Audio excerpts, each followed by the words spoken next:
What up? My name is Gilby. I'm General Manager for Team Nuclear. Welcome back to another Chalk Talk. This is going to be the first one on a map. I wanted to do an assault map first because I thought it best demonstrated the fundamentals I talked about in the last video. And also they can tend to be some of the hardest game mode to play because the nature of assault is pretty much if you're on defense, you need to win pretty much every single team fight in order to have a solid defense. And there's a lot of tools on these assault maps that can help you with that. On the contrary, if you're on attack, your only goal is to win two team fights, one for point A, one for point B.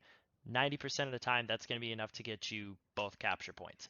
And it's really kind of a war of attrition to see who can, on defense, lose worse. It's not really on the attack to do super, super well, although there are things that you can do to increase the likelihood of a successful attack.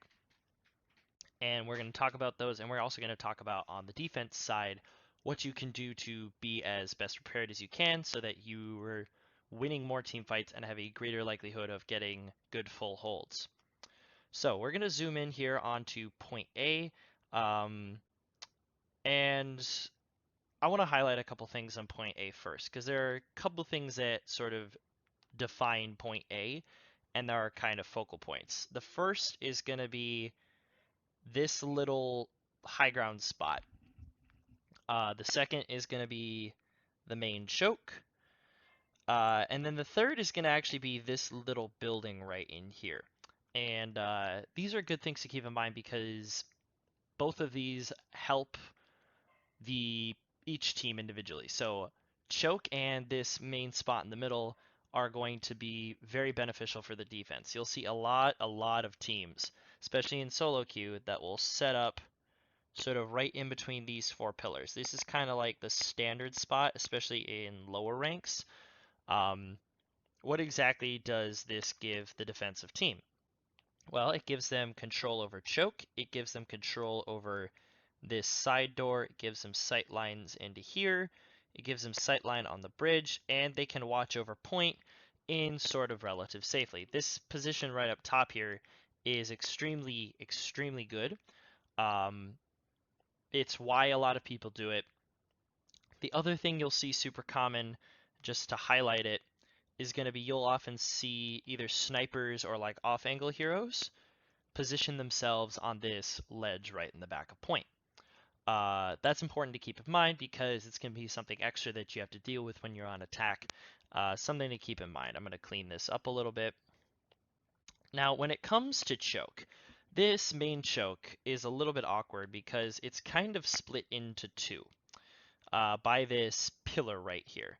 And if you're the attacking team, you have a decision to make immediately when you get up. Are you going to come this way or are you going to come to the left? Generally, you're going to want to favor the right side because you have more options unless you decide to go into this room on the left.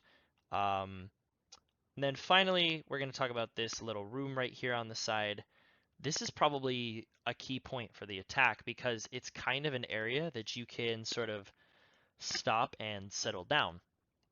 It's got great cover because you can't be seen from the main standard plant that people will set up on. And it allows you access to both main underneath the bridge and to this right side. We'll talk about that more in a little bit. Right now, we're going to focus on attack. Like I said, you pretty much have three main options. You have this side over here to the left, you have here coming into main, and then you have committing all the way to the right. Now, I'm going to go through these one at a time. First and most common thing that you're going to see a lot of teams do is this left side one. Never do this. I cannot stress enough how bad it actually is to try and take from the left. And, well, why is that? If we're going to zoom in here onto this spot, left is really bad because on attack, especially on assault, you're going to want to be looking for what gives you the most options. The path that gives you the most options, it allows you to be flexible. It allows you to adapt to whatever the defense does. The problem with going into this left area is this small room is entirely under the control of the defense. It's basically a kill box, and even if you try and retreat, all the entries are extremely tight. There is a tiny little window kind of up here that flankers can go through, but let's think about this. If you've got a flanking hero, you want to be creating as much difference of an angle as you can. That's not much of a flank. You're still coming from generally the same direction. Uh, so basically the point that I'm trying to make here is if you go to this left side, you're pretty much stuck. There's not much you can do. I would just say forget about this side entirely. And that's kind of a funny thing because especially in lower level solo queue, you'll see pretty much every team, their first push is going to be go into the side room and then try and take the high ground. It's a good idea because you're able to directly challenge the team that's set up on the standards position really effectively, except you're stuck. If you have to retreat, you're pretty much going to die. That's an entire first push killed. You have things that provide you better options. Moving on next to what the attack can do. The attack can push up to the middle here. Now pushing mid is alright because what this middle position provides is a direct route to point. Once you're here, you're set up, you're able to reset your team if you're able to make it through. The one thing with going this direction is if you look here, because of where the defensive team sets up, this entire path right here is completely open.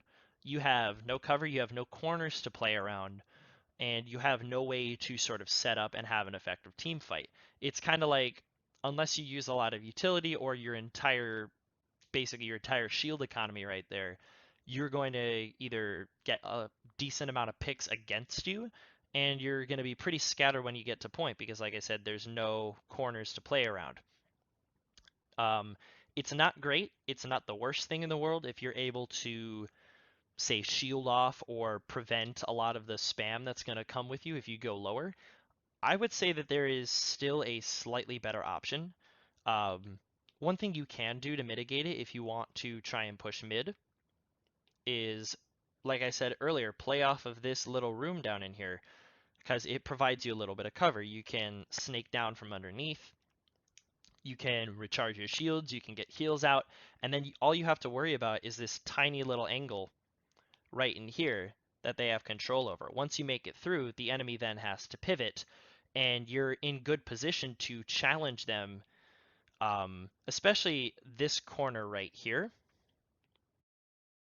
Right along the wall. If you're able to make it there and set up on that corner, that's a really good place to take a fight because not only can you start making capture progress, you can have your supports lined up back here, but you've had the defense turn around. If they're like running Arista Sigma, chances are their barriers aren't in good places. It's a really good engagement to try and take. That being said, similarly to the other one, once you've committed to going underneath the bridge, the options you have are limited. It's not imperfect. You still have some choices. You can snake up around and challenge from the bridge. I would still say that ultimately there is another better option than going mid, and that's going to be to push into the tiny room down here and book it to the right side. Because once you get to about this area, you have so many options that are available to you. You can push underneath and go down the stairs. You can come up the stairs and hold this corner right here. This is an extremely powerful corner if the attack can handle it, because what it does is you're actually on high ground overlooking the plant position, and then the defense is basically forced to have to do an awkward rotate in order to prevent you from taking point. You're able to set up, you can have one of your DPS play this spot right here. This is an additional spot of high ground that you can have like an Ashe or a soldier on. It's a lot of really, really good options if you elect to go to the right. This right side has probably got all the options that you want on attack in order to force a surround on the defense. That's why I'd recommend it, especially for the first push. Things that you're going to want to be careful for is because, again, you've got this long straightaway underneath that you have to be careful of. I would say a good thing to do is to put up like a May wall or a Sigma shield as you're retreating along with a Rhine barrier or even a Lucio speed boost, something that so that you're spending as little time in that big up staircase as you can to get out of LOS of the enemy. So, all of that being said, if you're on defense, what can you do? Well, like I said, a lot of teams will set up and sort of plant here. This is what I'm going to call the standard position. And it's overall, it's pretty good. There are going to be some maps where I talk about the standard position. It's actually pretty terrible for a lot of reasons. Anubis is not necessarily the case. The one recommendation that I would probably make is shifting a little bit over kind of into this area in here. And the reason that I recommend this little area is because, well, what does it give you that the standard position doesn't have? Standard position is very open, and apart from your own barriers, you don't have many corners to play around. If you shift over, you've got a corner right here. The other thing that this angle provides you is it provides you a sight line over the long stairs. It gives you some more time to spam damage, maybe break shields, get some good poke, or even a pick. The other thing that I would recommend is that obviously if they go to the left side, you can spam through the kill box. This is a pretty easy fight to win, assuming you don't let yourself get picked. Similarly, if they go main, the recommendation I would make is to set up along this wall in order to spam as they come out from underneath bridge. Ultimately, I talked about how if they go to the right and they get to the high ground, the team will have to rotate like this to retake point. I would say that that's actually really bad because you're basically handing the victory condition to the attacking team. And it can be scary because, like, obviously you're giving up point, they're getting capture progress, you want to contest as soon as you can. The better thing, in my opinion, would actually be to rotate conservatively and play off of this corner right here. Because like I said, this is a pretty powerful corner.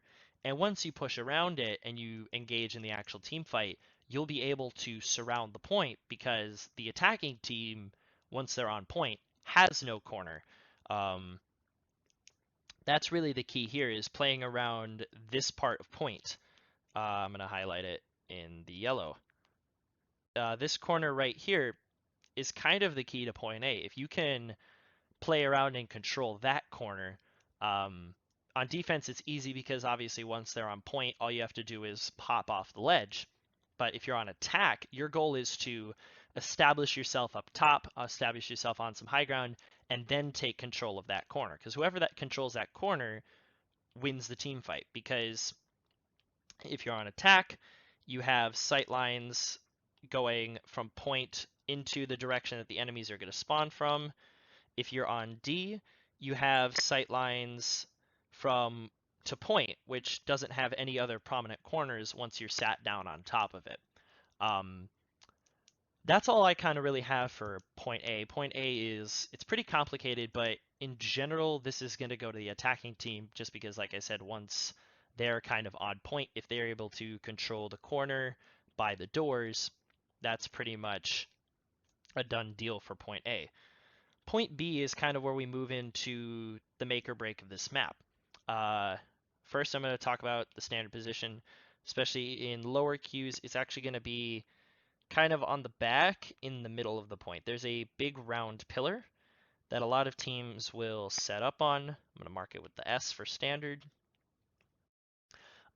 Similarly to point A, this is actually a decent spot to hang out. Why? Because you actually have really strong corners that the D can hold. And they are right here and right here. And you have great sight lines down the main choke, as well as decent control of the side rooms, which take a lot of coordination on the part of the enemy team to hold. And I'll talk about why that is here in a second. If you're on the attacking side, similarly, you have three options. You have main, which is right up here. You have this left path into the room, and then you have the right path where you have some sight lines here, or you can make your way over top and jump like that. For the simplicity of this, I'm just going to draw one arrow like that. So If you're on the attacking team, you're facing the standard position, what should you do? I would say the easiest thing to do would be to think about point B as actually being split in two. If you ever look at the spawn room on Anubis, if I extend it out over here, it actually looks like, that's a bad example, I'm sorry. It actually kind of looks like this, where the teams spawn facing this way, and the path to get to their spawn is like that. So I don't think I've seen, or at least it's very, very rare, that the defensive team, when they're respawning, will come out this room. And there's a reason for that. A, it's a really long rotate, and B, because it's a long rotate, point B is actually kind of split in two based on the location of the spawns. And I'll do that with this white line right here. Because of the way that the spawns work, you kind of have this top side, which is controlled by the defense, and you have this bottom side, which is controlled by the attack. So in reality, it's a lot better to play on the side that you control, because this whole thing just kind of becomes one big corner. And that one big corner is located right here. Oh, I should be using white. Get that drawn in here. This is kind of the big corner of point. So the real no man's land actually comes on this side of point. Whoever is able to control this left side better wins, because the D is going to have to rotate coming from this direction, and if you're able to prevent them from getting that far as the attackers, that's really your goal. With all that in mind, I would say that going left is probably the most straightforward, and it's also a really good tactic because, like I said, you're controlling no man's land of the giant corner that is point A. The other thing that you can try and do, but I would not recommend this, is coming up main and trying to split the standard. Now, why do I not recommend this? It's because if you look at choke, I'm going to redraw one of these lines right here. If you look at choke, the defense already has really, really strong corners. And then once you get to about here, this is the last corner that attack has. Now, if you notice, in general, this devolves into a double corner situation where the corners are on the same side. The reason for this is the defense obviously can just hug the corner that attack is controlling, and they can stay really, really safe, and while still continuing to spam damage. Additionally, the bridge that keeps main connected with everything else has no cover past those two corners. And so it's really critical to find other options. I talked about in the first video that in the double corner situation where you have the two corners on the same side, often the best strategy is to look for a different route, because no man's land is really, really hard to control if you're the aggressive team, if you're trying to create options and disrupt. So if I were to give these ratings, I would give the left side a big check. I'd give mid like a maybe. Right side is another maybe, and it's not that it's impossible to take. It's just pretty difficult because, like I said, once you've gotten to kind of this point right here, you have a nice corner that an off-angle DPS can hold right here. They have a good sight line going into point, which I'll draw like this. The problem is if your tanks go this direction, obviously once the fight starts, unless you get a really big team wipe, you're going to have defensive players rotating from the back, and team's going to be facing this direction. So you're getting flanked, because not only, like I said, unless you get a full team wipe and you're able to reset, uh, the defense characters that are respawning, if you're not able to get the full wipe, are actually going to be behind you, and you're sandwiched. You've lost the victory condition fight. So ultimately, I'd say this right side is a maybe to a no. It's possible if you have a lot of utility. In general, it's probably not the recommended strategy, just because you're not controlling the important part of the point, which, like I said, is that corner that forms on the left side.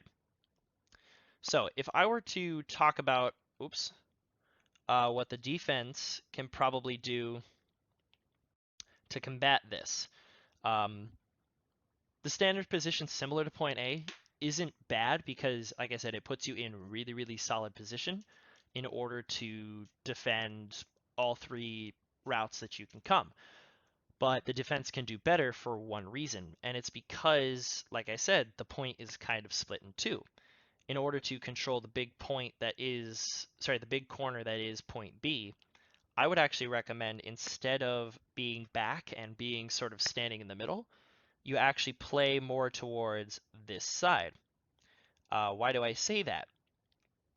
I say that because obviously you're playing more on the corner. You have a better sight line of this window. You've got better things, especially if you're in Orisa. You really want to be playing back on that and creating some space. Reinhardt can actually probably get away with playing the left side a little bit more. I would still recommend he plays with the team. But in general, your tanks are going to want to set up closer to your spawn because, like I said, once the attackers get into that side room, it's kind of a war of attrition. The point is split around, and I'm going to erase the standard plant just so I can show you what I mean here. This pillar right here actually serves as kind of a mini corner once the battle breaks out. It's not a great corner for either team to hold, but it does provide some options. You can kind of shuffle back into here to get a little bit of extra cover. And once again, the main reason I suggest sticking to this left side is because it keeps you closer to the rotates once you inevitably start to lose players. It's really critical that on defense on point B, if you lose control point, that you're able to get into a strong position to contest. And play towards the side that you naturally control, just given the way that the spawn points work. Ultimately, at the end of the day, that's kind of all I really have for point B. I'm just going to kind of do a quick overview of both points in general. Like I said, with point A, in general, you probably want to be favoring the right side, even if you go mid, just because it's where you naturally will have the advantage if you're able to get your team around there. This corner is kind of the focal point. Once you get to point, whether you attack or defense, if you're able to control that corner, if you're able to hold no man's land better, you will win the ensuing team fight and either capture point A or prevent the progress if you're on defense and have a better chance at a full hold. Never go left. If I see you going left, I will come to your house and beat you with a frying pan. Not actually. On point B, the main key here is that point B is split in two. Your best options are probably going all the way to the left because that's where your side of the corner is. It gives you the best chance of, if you're able to push through the door with some utility, of setting up on point and then fighting over the real main thing, which is going to be this corner right here, right on top of point. Going right is okay, it just takes a lot of coordination, and you do have to be aware that once the enemy starts to respawn, they're going to be respawning from behind you. I almost never see people go to this left, this far side over here, and there's a reason for that. It's because it's too long to get there, and you're split off from the rest of the team. Ultimately, if you're going to go main, you really need to invest a lot of utility. You need high engage ultimates like a Graviton Surge, probably, or Nano Blade, something that gets the enemy team to turn away from main to stop the spam damage and to let you establish yourself and get set on the point. And even in that case, I would still recommend favoring this left side once you get into point and focusing your attention towards the enemy spawn. Anyways, that's all I got for this Chalk Talk. If you enjoyed, drop a like. If you have any questions, leave a comment and I'll do my best to answer them. Subscribe for more Chalk Talks and scrimmage VODs. Thanks, good luck, and let's go nuclear.